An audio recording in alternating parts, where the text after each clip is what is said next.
All right, so my name is Dr. Chance Lewis. I want to welcome you back to the School Turnaround Podcast. My guest today is Mr. Jerry Duncan. He is a high school teacher, owner of a nonprofit, and we co-hosted an event together at the NBA All-Star Weekend called the Open Court Male Youth Forum. And so my first question for Jerry, first, thank you for entrusting me for us to co-host this together. We partners in crime Absolutely. on this. So the first question I want to do is kind of zone in on your view as an educator, because you educate quite a number of students, particularly young men of color as well. So from your side, when you kind of reflect on today's event, what do you feel that the impact of an event like what we had here today can make on the lives of the young men of color that were here as well? Well, I think programs like this that give the youth an opportunity and a space to see their future. And when you put them in spaces like this and around the people that we had in this building today and the wealth of knowledge that they were exposed to today, it's life changing. And some of those kids, now we had over 200 boys here, and we're not expecting to change the life of every boy, but I can assure you that a good number of those boys left out of here a much different way than they came in. And it's all because of the work that we put in behind the scenes and the purpose of this. Because you and I talk about this all the time off the record, that this is for the boys. When we put this together, the purpose and the main thing always had to be the main thing. The main thing is the boys. So we always kept the main thing, meaning the boys, our focus. So that's why an event like this is so powerful, and it's something that, not only does us good, but it does the good for the intended audience, which is these young boys of color. So, and they get something out of it. And I know that some of these guys that left out here today, they left out of here far different than when they walked in here this morning. Right. And that's the whole goal, in education, transformation, right? And so when you saw the boys come in today, you and I know as educators, many of them may have come in with struggles that they have in school, right? So tell us in the viewing audience, as an educator that's on the front line, what's some of the kinds of issues you see on a day-to-day basis with boys of color, and then relate that to how this transformation is so important for these boys? Well, I heard it today, and I hear it all the time, and you've heard it before. Everybody has a story. Yeah. So as an educator, I teach kids every day, and I have to peel back those layers. So when I'm seeing a kid, on the external, I see that kid, but you got to get behind that kid and see the home life, what kind of life they're living, what kind of goals and objectives they're striving for, and what kind of struggles they've been a part of.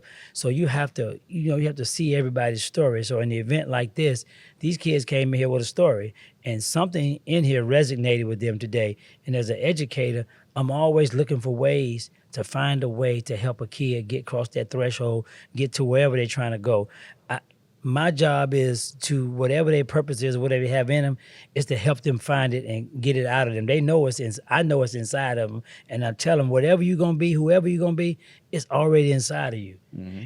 It's just our jobs as educators to help you find that, help you get that out of you, help you birth that, I guess, if that makes sense. Mm-hmm. So as an educator, we have to help them birth their purpose, because I don't give anybody purpose. That's not me. Right. I'm the person to help you find it and help you walk in it if that's something I can do. Right. And with the purpose, I could see it clearly that the proverbial light bulb was going off for them by the end of the event. They were talking about career aspirations and how do I network and, start to think about things in the future, for themselves as well. So the question I want to ask you is, what happens when the light bulb goes off? What should we as educators do when the light bulb goes off, like what we see with these kids today, right? Because now there's a level of interest, they're ready to go there. So what advice would you give educators once the proverbial light bulb goes off and now the kid can see the potential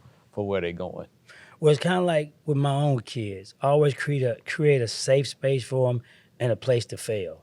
So as parents and as educators, we got to be able to support them kids, because a lot of times the dream they're chasing or whatever they're aspiring to be it doesn't always go in succession. You have bumps and you have lumps and you have setbacks. So as an educator and as a parent, you have to create a space for them to fail and be able to support them when they fail. And you have to show them that it's okay to fail. And like I tell my kids all the time, even my own kids, my students, when I'm talking about, be okay with people telling you no. When someone tells you no, then that means you don't have to waste any more time with that. You go on to the next, because a lot of people spend time waiting for that person to change their mind after they done told you no. And you got to understand that you can't let anybody waste your time. So I say all that to say, as an educator, when I'm around my students, when that light bulb comes on, because you see that epiphany. I see it all the time when a kid gets a concept that we're going over in class.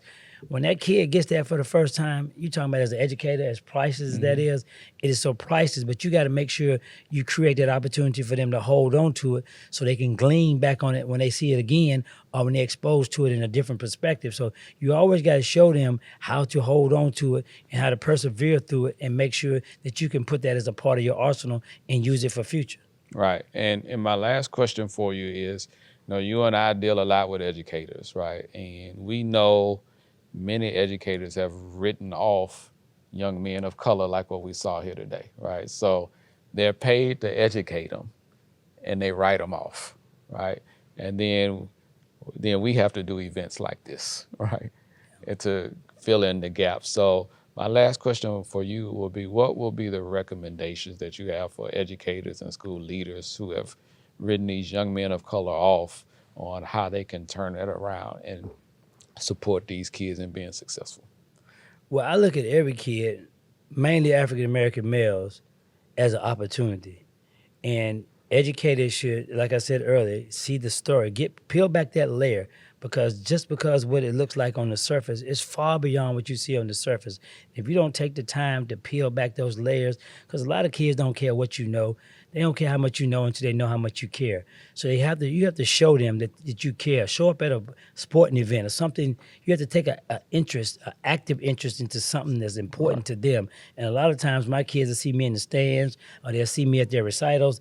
I'm always somewhere trying to support kids, because when they see you there, they know that you believe in them. Maybe not no one in their house believes in them, but if they see somebody outside their house that believes in them, they're most acceptable to grasp onto whatever you have to offer, and they'll be willing to fight for you in the classroom. Because me, I fight for my kids in the classroom. I fight for them outside the classroom. So when I'm around these kids, I make sure the people that are educators as myself, I make sure they don't give up on my kids, because I show them that I'm fighting for them. So if I'm fighting for them, you should be fighting for them too, because I don't want you to have the same fight I have. I just want you to just get in the fight and fight for them with me, because they need someone to fight for them, because a lot of times most of society or their family has given up on them.